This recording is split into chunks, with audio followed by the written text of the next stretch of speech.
रात का वक्त था। हवा में एक अजीब सी ठंडक थी, लेकिन पारो के दिल में आग सी लगी थी। उसके चेहरे पर गुस्सा साफ नजर आ रहा था। उसने सीधा सम्राट के घर का दरवाजा खोला और अंदर घुस गई। सम्राट जैसे ही सामने आया, पारो की आंखों में वो पुराना दर्द उभर आया। तुमने मुझे क्या समझ रखा है? क्या मैं कोई बेवकूफ हूँ? मुझे कुछ नाराज नहीं आता। तुम मेरा सब कुछ तबाह कर सकती हो, लेकिन मुझे कभी नहीं हरा सकती। ये बात तुम अपने दिमाग से निकाल दो कि मैं तुम्हारी बातों में आ जाऊंगा। अब वो दिन नहीं रहे जब मैं तुम्हारा हुआ करता था। तुम मेरी जिंदगी में सिर्फ इसलिए आई कि मेरा सब कुछ तबाह कर सको, लेकिन मैं ऐसा कभी नहीं होने दूंगा। जब तक मैं जिंदा हूं, तुम मेरा और मेरे घर वालों का और मेरे बिजनेस का कुछ भी नहीं बिगाड़ सकती, समझी तुम? यहां से दफा हो जाओ और आइंदा मुझे अपनी शक्ल मत दिखाना। मनहूस कहीं की, पता नहीं कहां से चली आई है मेरी जिंदगी में। सम्राट सुनहरा सूट कहने हुए था, लेकिन उसका रंग उस वक्त उड़ गया।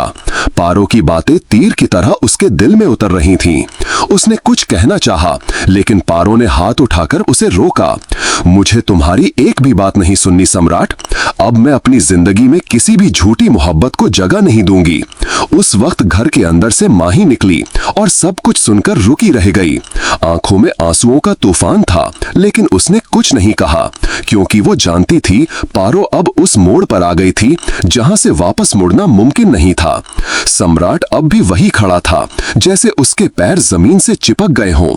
उसकी आंखों में गिल्ट था, लेकिन पारो का गुस्सा उस गिल्ट को देख नहीं रहा था।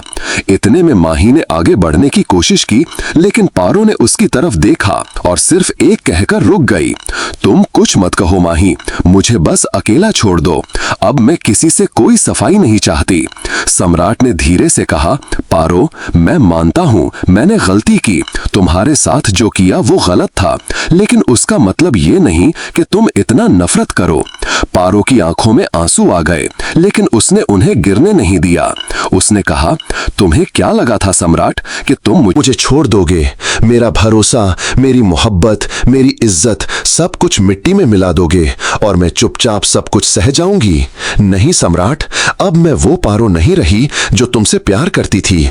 मैं वो पारो हूं जो तुम्हारा सामना कर सकती है, तुमसे आंखों में आंख डालकर बात कर सकती है, समझे तुम? सम्राट ने फिर से कुछ कहने की कोशिश की, लेकिन पारो उसके पास से निकल गई बिना पीछे देखे। उसके कदम तेज थे, लेकिन दिल अंदर से टूटा हुआ था। लेकिन उस टूटे दिल में भी एक जज्बा था, एक नई शुरुआत का, एक नए इरादे का। पारो अपने कमरे में गई तो उसकी सांसें तेज थीं। उसने दरवाजा बंद किया और आईने के सामने खड़ी हो गई। उसने अपने आप को देखा और खुद से कहा, तुम्हें हिम्मत नहीं हारनी चाहिए पारो। अब तुम्हें सिर्फ अपना सच साबित करना है और तुम्हारा जज्बा तुम्हें कभी पीछे नहीं हटने देगा। इतने में पीछे से आवाज आई, दी, पारो, क्या मैं अंदर आ सकती हूँ?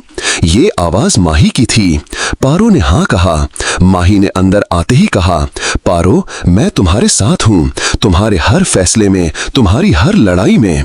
लेकिन मुझे एक बात बताओ, क्या तुम अब भी उससे प्यार करती हो? पारो ने थोड़ा सोचा, फिर बोला, प्यार? तुमने कभी सोचा है माही कि अगर प्यार इतना कमजोर होता तो दुनिया में हर दूसरा रिश्ता बिखर जाता? मेरा प्यार अब नफरत में बदल चुका है। उस इंसान ने मुझे सिर्फ दर्द दिया, सिर्फ चोट दी, और अब जब मैं अपने जख्मों को भर रही हूं तो वो वापस आ गया। पारो की आंखों में एक अलग ही रोशनी थी। उसने कहा, तुमने मुझे क्या समझ रखा है? क्या मैं कोई बेवकूफ हूं? मुझे कुछ नाराज नहीं आता। तुम मेरा सब कुछ तबाह कर सकते हो, लेकिन मुझे कभी नहीं हरा सकती। ये बात तुम अपने दिमाग से निकाल दो। क्या मैं तुम्हारी बातों में आ जाऊंगा? अब वो दिन नहीं रहे जब मैं तुम्हारा हुआ करता था। तुम मेरी जिंदगी में सिर्फ इसलिए आई कि मेरा सब कुछ तबाह कर सको, लेकिन मैं ऐसा कभी नहीं होने दूंगा। जब तक मैं जिंदा हूं, तुम मेरा और मेरे घर वालों का और मेरे बिजनेस का कुछ भी नहीं बिगाड़ सकती, समझी तुम? यहां से दफा हो जाओ और आइंदा मुझे अपनी शक्ल मत देखना, मनहूस कहीं की। पता आई है मेरी जिंदगी में माही। चुप थी, लेकिन उसके चेहरे पर एक गर्व था। पारो पर माही ने उसका हाथ पकड़ा और कहा, तू सब कुछ सही करेगी पारो, तू अब कमजोर नहीं है, तू एक मिसाल बनेगी।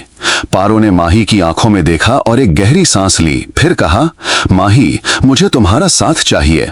हर मोड़ पर, हर कदम पर मैं अकेली लड़ रही थी, लेकिन अब तुम मेरे साथ हो तो मुझे अपने फैसले पे और ज्यादा भरोसा हो गया है। इतने में घर के अंदर से चीख की आवाज आई।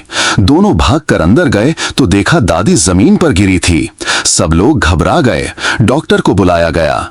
डॉक्टर ने कहा उनका बीपी बहुत लो हो गया है, स्ट्रेस से। पारो ने सबको कहा, यह सब मेरी वजह से हो रहा है, लेकिन अब और नहीं, अब मैं किसी अपने को टूटने नहीं दूंगी। दादी की हालत देखकर पारो ने एक कदम और बड़ा फैसला लिया। उसने कहा, मैं उस औरत को जल्द ही उसकी औकात दिखाऊंगी जो मेरे परिवार के हर इंसान का सुकून छीन रही है। माही ने कहा, और मैं तेरे साथ हूं। दोनों ने मिलकर एक प्लान बनाया जिसमें वो उस राज को सबके सामने लाना चाहती थी जो अब तक सिर्फ अंधेरों में था। पारो ने कहा, अब वक्त आ गया है कि सच सामने आए और झूठ का पर्दा फाश हो।